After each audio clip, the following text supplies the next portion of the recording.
La jeune fille versa du lait dans un bol, puis y plaça une racine d'arbre. La racine s'étira et se déploya, ressemblant étrangement à une poupée. La fille posa le bol sous le lit, mordit son doigt et y laissa tomber quelques gouttes de sang. Sa mère, qui perdait beaucoup de sang à cause de sa grossesse, retrouva immédiatement un peu de couleur.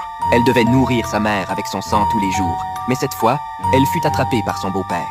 Il la regarda avec colère et lui demanda ce qu'elle faisait. Puis, en se penchant, il découvrit le secret sous le lit. Il prit le bol avec la racine et la saisit. Il interrogea sa femme enceinte, lui demandant si elle voulait utiliser de la sorcellerie pour tuer son fils. Pour se protéger, la mère jeta la racine dans le feu devant son mari.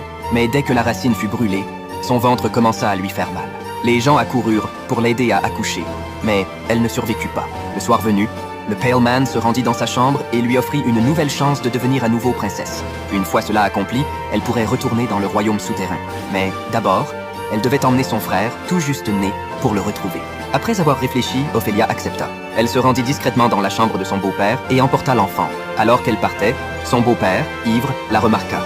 Elle s'enfuit en courant avec le bébé, se dirigeant vers le labyrinthe, suivie de près par son beau-père, qui voulait savoir ce qu'elle allait faire. Le Pale Man attendait déjà dans le labyrinthe. Ophélia pensait qu'elle allait retrouver le royaume souterrain avec son